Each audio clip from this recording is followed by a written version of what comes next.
And in the end, it failed to do what you said it was going to be, a critique of rape culture. That would have gotten a fail from me at the undergraduate level. There is a reason it takes training to be a proper social scientist. I know you have not had your videos properly critiqued until now, but if you can't accept something as basic as critical feedback from a published social scientist, then you are not being an intellectual. Taking on criticism in order to improve in future is part of being data-led and scientific in your thinking. You are wrong. Learn why you made mistakes and fix them. I am the expert here. You are making content that couldn't get a pass in an undergraduate sociology course. And so begins a two-parter. Now, in the 8 years or so that I've been on YouTube, I've had some pretty robust critiques levelled at my videos, some of which have had me squirming in my seat somewhat, not because they're so bad, but because I've thought, you know what, there's actually some pretty good material there. What I don't recall ever in those 8 years is receiving a comment that was as far up its own arse as this particular comment was. This particular comment was part of a series of comments that Kristi left me when I left a comment on Demotivatoropinion's mirror of her hangout, saying that yes, I'll be making a response to the hangout. So what had happened was Kristi Winters had a hangout with a couple of experts on rape culture, in which she apparently gave a proper critique of a video that I'd made. Now, this is a two-parter. In the second part of the two-parters, what I'll be doing is two things. One, I'll be responding to the criticisms that Kristi left, and I'll ask you to judge my responses to those criticisms. But the other thing that I will be asking you to judge is whether you think that her hangout constituted a proper critique to academic standards, because this is what Kristi is insisting we work to, academic standards. So was it an academic standard assessment that was made of my video in that hangout? That is the second video.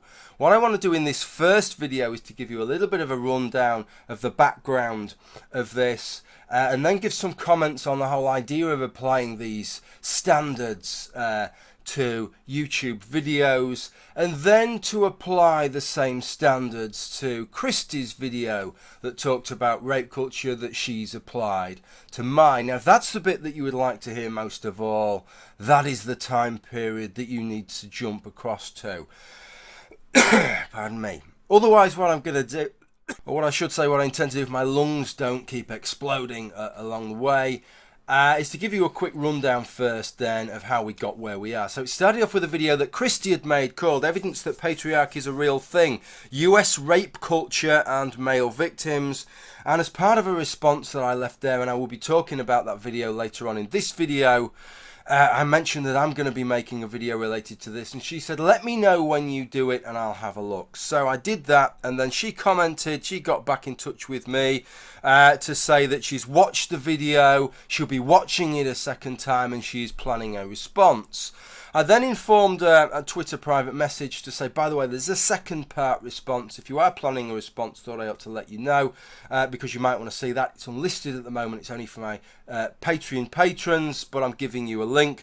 Okay, so I did that. And then she said, thanks. This is interesting. I will be doing an intense review of it, as I would do for a peer review. Now, I'm not very good at reading people like this. I sometimes get things wrong, okay? So I don't know whether I'm reading too much into that or whether that was a little bit passive-aggressive there. I don't know. Could be wrong on that, but that's kind of how it came across. But that's what we're talking. That's the standard we're talking, the standard of a peer review. And then she left another comment saying that it looks like it would be about 2 weeks before she could get the review up. Then she left me another comment saying that the prep for the video is still going on. This was a couple of weeks later, and it won't be coming out until mid-March. As it turns out, it was the 27th of March. So I thought, there's obviously a serious lot of work coming in. This is going to be a really high value production here. There's going to be she likes the slides, there's going to be all kinds of material. She's going to be throwing the kitchen sink at this. That's where we were at for there. And then the next thing that came, the next point I saw on this was a Patreon update content update that she gave. So let me show you a clip from that. And I am in the process now of finalizing that critique and organizing a hangout in order to go over it. And in that case, what the plan is, because I've asked some people to help, because I'm not expert in everything, so I'm calling on other people who are a bit more familiar with other elements of the topic that they can bring their expertise. But we're going to kind of just I'm going to treat it like a peer review almost, which is I'm going to assess it according to the standards of what a site, in terms of transparency, replication, clarity, sources, case selection, research design, premise, all of the things that, if someone was going to write an essay for me to mark at university level, or a video to present as their evidence of a claim, I'm going to treat it with that kind of standard of an academic standard, I guess, and go over it and explain what positions he takes up, and try to maybe work in the video too, so it's not just me trying to paraphrase him, but actually going with his own video, and then my response and critique, and where I think that the comments could be improved or other things. So that kind of bigged it up even more. We are going to have experts. She's consulting people for their expertise because she doesn't have the expertise, even though, as we know, she's the expert here.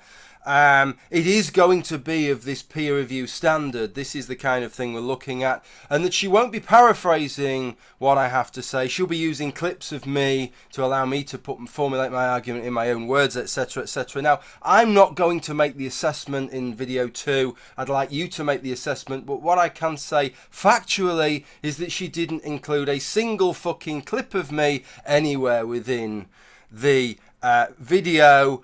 And not only that, she didn't even include a link to the original, never mind any encouragement or anything for anybody to go and watch the original. At least she didn't include a link until 3 days after the hangout had been online.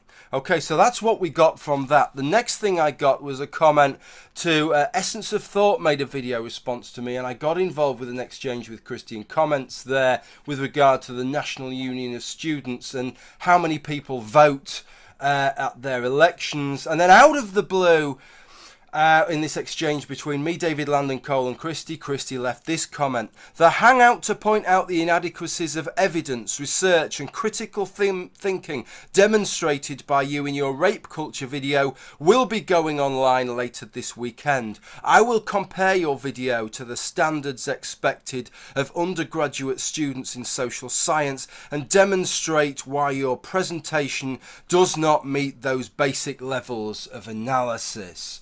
That was nothing to do with the conversation that we had been having in that comment section. Now again, I don't really know. I might have misjudged that by saying that comes across as a little bit passive aggressive. Maybe it was passive aggressive, or maybe it's just outright aggressive. I don't know. I'll leave you to decide on that one. So that was where it was all left. And then finally we got the hangout. And again in the hangout, let me read you the comments that it says in the hangout, because it bigs up the whole thing there. Join Demotivatoropinion, Foxy Jezebel, and me. Demotivatoropinion and Foxy Jezebel were her experts, and again that's something that you can decide in part 2 of my response, whether you regard those as academic level experts in the field of rape culture. As we assess Noel Plum's part 1 video on rape culture, we'll be applying a basic marking criteria to his video to evaluate its intellectual rigour, the structure of his argument, whether he properly operationalised the terms, whether appropriate data was used and cited correctly, taking as our guideline this marking criteria used at British universities. So what she was doing is she was dealing with my video as you would do with a thesis or a dissertation. In fact, I think she actually uses that language at some point in the hangout. So that's kind of where we've got to here. Now, the subject that I want to consider right now is whether that is a reasonable criteria to apply to a YouTube video. I think the first thing that we can be assured of is Kristi is not applying that criteria across the board. She certainly doesn't apply it to her friend Kevin Logan when he talks about Thunderfoot's giant neck. I'm Thunderfoot, and I'm a scientist. And yes, I've still got a massive fucking neck. Feel the neck! Maybe that's being a little bit unfair to drag in a Kevin Logan video there. That's obviously a bit of humour that he's making there. But what about her friend Garrett when he made his video response to the Armoured Skeptic, when he started talking about rape culture? Garrett gave what is possibly the most fucked up definition of rape culture that I've ever heard. For the term rape culture to be valid, two things have to be true. Rape must be happening, which most people understand to be the case, and rape must be having some measurable effect on our culture. There are many, many things that have a measurable effect on our culture, from sugary snacks to Star Wars, and the term rape culture is not making any kind of inherent statement about exactly how much of an effect it has. It is just stating it has some effect. And in fact, I made a video on that very subject, and in the comments on my video, Garrett admitted that he'd plucked that fucking definition out of his arse, that he'd read the other definitions that he'd seen, didn't really like any of them very much, so what he did was pluck this definition out of his arse that he thought was better than all the other definitions, and then criticised people in how they apply the word for not really fitting in with the definition that he'd just created.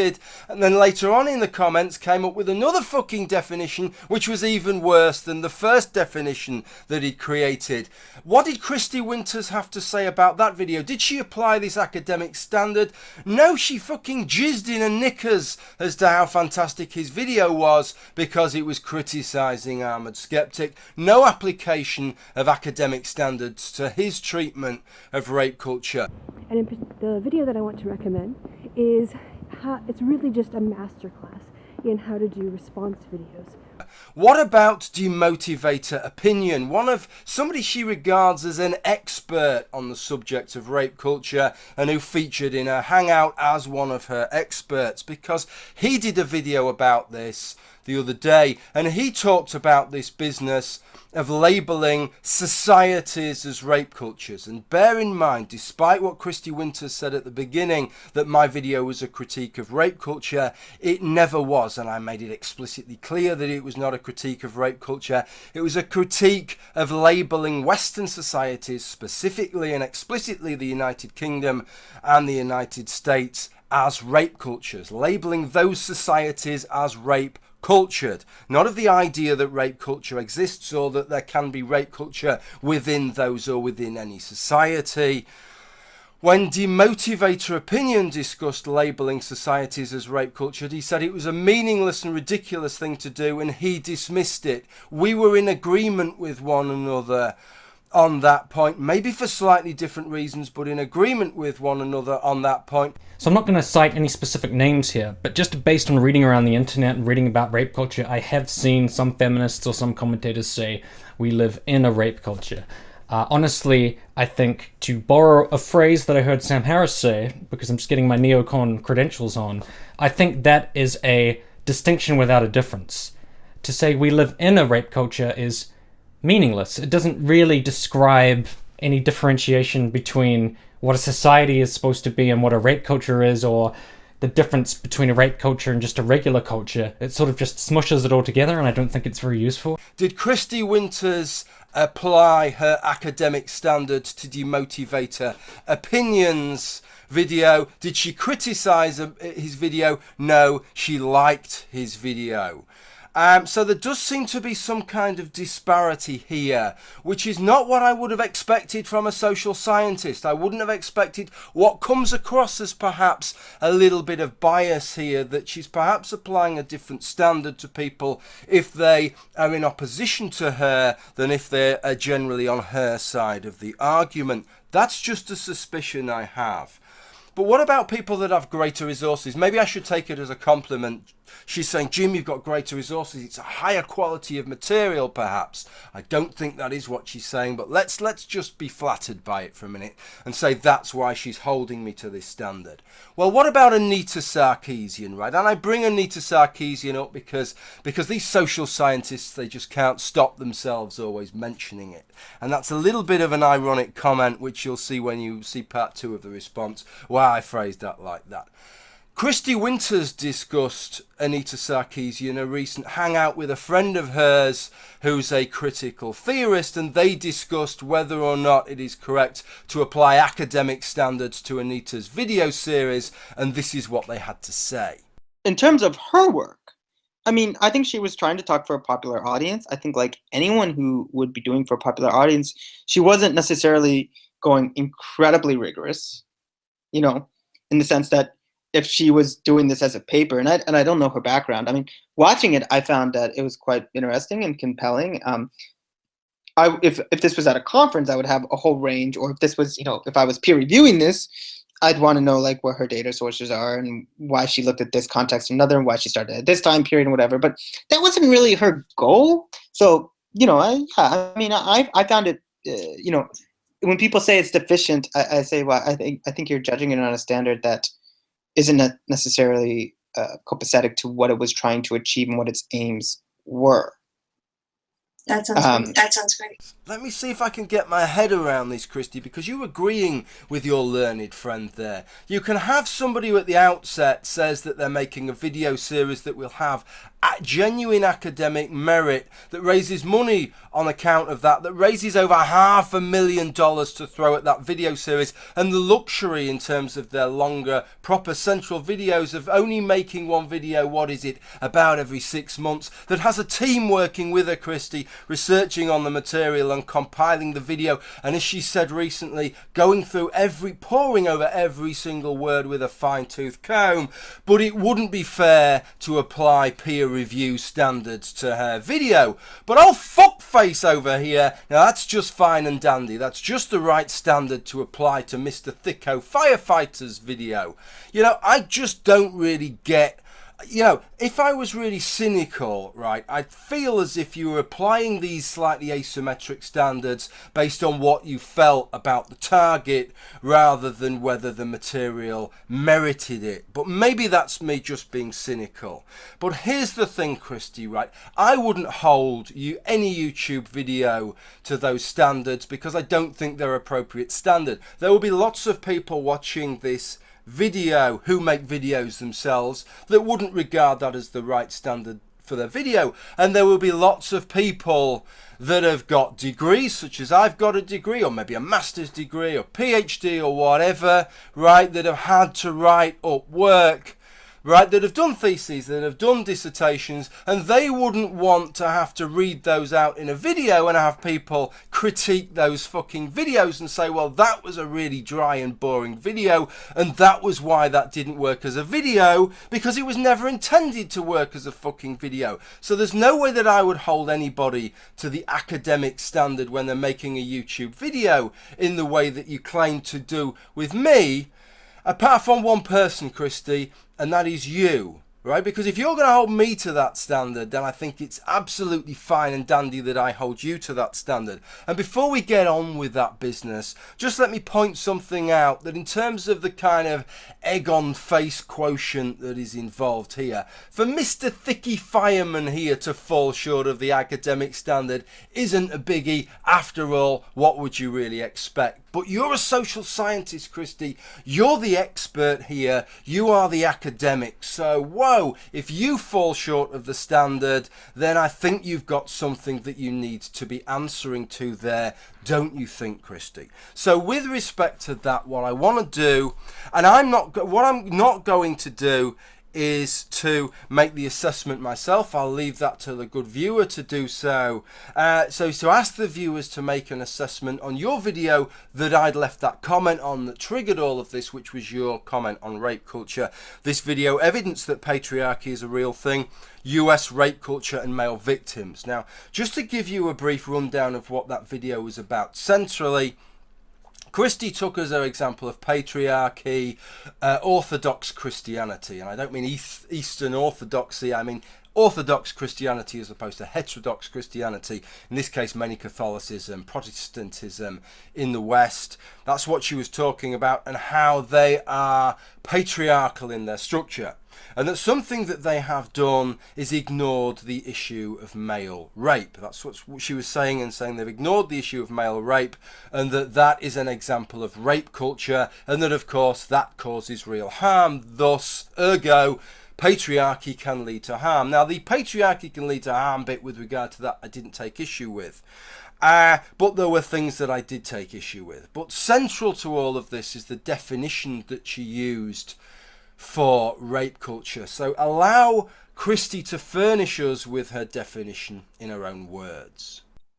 In order to define my terms, I will be citing here from Olfman that in feminist theory, rape culture is a setting in which rape is pervasive and normalized due to societal attitudes about gender and sexuality. You know, you see that and your immediate thought is, you know, Kristi's quite a modest person. She's a little bit more modest about what she knows and what she doesn't know. She says she's not much of an expert on rape culture. It's not really her field. It's not really her thing.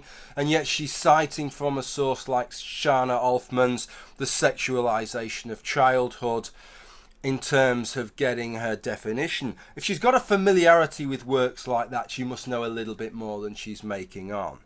The only problem with that is that the definition that she actually gave there is the Wikipedia definition. It's the definition that they have on Wikipedia. Maybe she just didn't want to admit as a social scientist. Maybe she thought it just sounded a little bit crap to say that she got a definition from Wikipedia. And the really inconvenient part is that's not just the Wikipedia definition, but it's exclusively the Wikipedia definition. It's the definition that they have come up, that the contributors and editors have come up with themselves, a bespoke definition. And they used several sources, including Sharna Olfman. And if you can be asked to do what Kristi Winters clearly couldn't be, which was to go and actually read at least enough of Sharna Olfman to check what the definition that Sharna Olfman gives on page 9, you would see that the definition that Wikipedia has is different to the definition that Sharna Olfman gives. So this is factually incorrect what she's saying now. Does that meet the academic standards to cite something where you couldn't even be asked to go and check out the definition? Now I'll leave you to assess that as it stands. What I want to point out is something that if you see in that little box after the Sharna Olfman thing, you'll then see there's Rebecca Flintoft there. She doesn't mention that, but then she has the behaviours commonly associated with rape culture paragraph, which again, she doesn't tell us this, but that is copy pasted off the Wikipedia page for rape culture, and her reference for that, she's citing again Rebecca Flintoft. Now if you go and have a look at the Wikipedia page, you'll see that the references for the definition are 1 and 2, which is Olfman and Flintoft, which are obviously, and I've gone and had a look at Flintoft as well, they are two definitions that they're obviously central in them creating their bespoke definition. But in terms of the behaviours commonly associated with rape culture, Flintoft isn't even a fucking reference for that. It's Frederick's, which is a reference for that. So I don't even know what was going on there.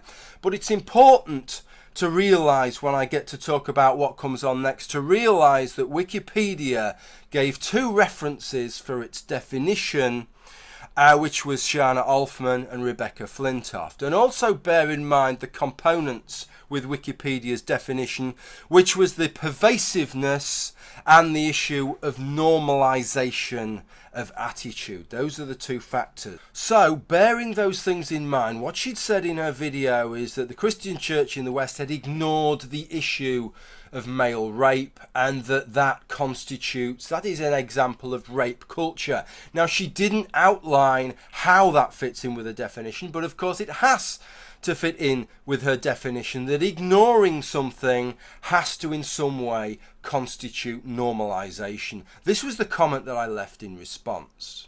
The issue of pervasiveness I will cover in my forthcoming video, which is not a response to this video, hence this comment, but what I wanted to ask you about was your usage of the term normalize.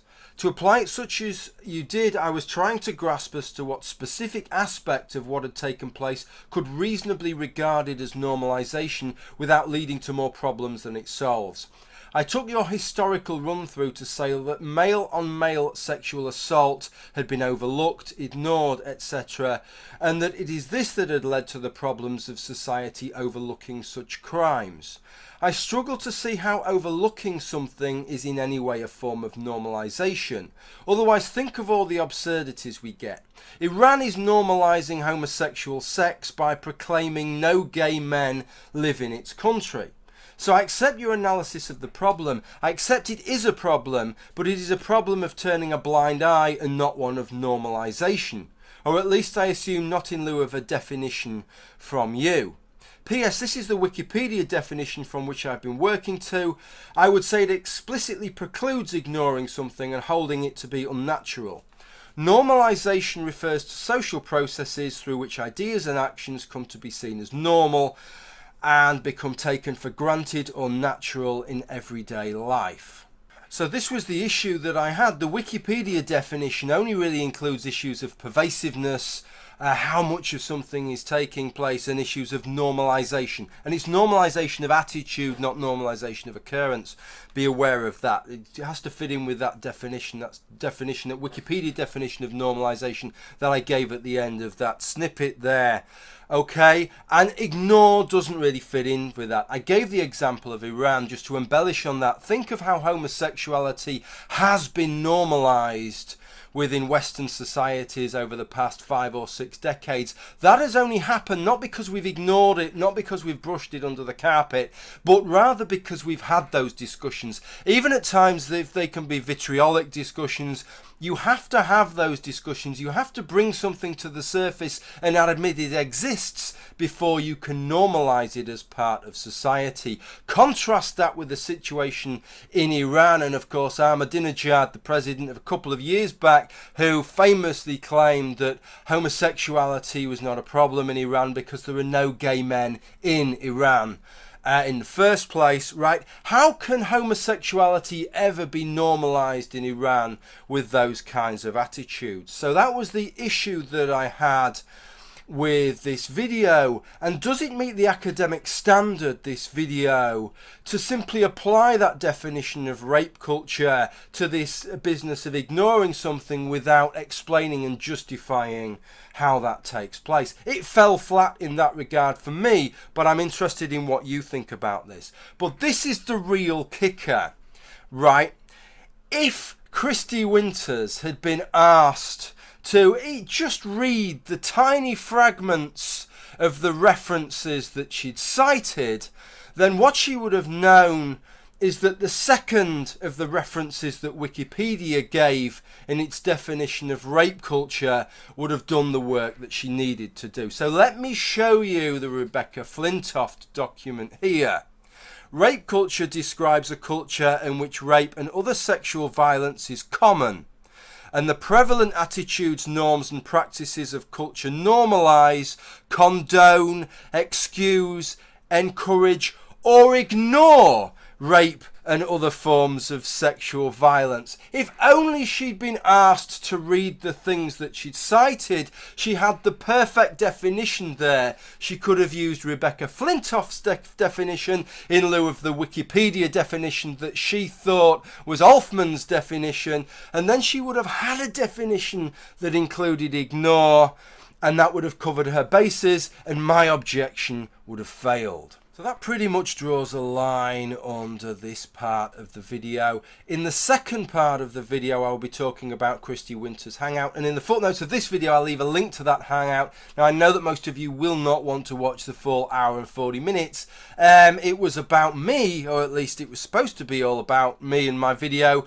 but I struggled to watch the full hour and 40 minutes. I must admit, I found it pretty hard going, but at least if you watch the first 30-35 minutes, that would be very, very valuable. Because although I will be addressing the criticisms and showing you plenty of footage and clips, all time-coded, so you can go and put them in context if you so wish, of what they had to say, so that I can address the criticisms, what I would also ask you to do if you view my second video is to make an assessment of Kristi Winters' hangout in terms of that being a valid academic assessment of my work, and I will be giving you some criteria that I'd like you to assess it with regard to. So that's the second video, but for now, perhaps you could watch a little bit of that hangout, but the other thing that I would like you to do is just to assess Kristi Winters' work. I've given you some little pointers, some little things there with regard to the rape culture video that she'd made that had triggered all this off. Maybe you've had some experience of some of her other videos. The question is, does Kristi Winters' material meet up to these academic standards that she's holding my material to? Okay, well, I'll leave that one with you. I'll be interested to know what you have to say. Thank you for watching, and bye for now.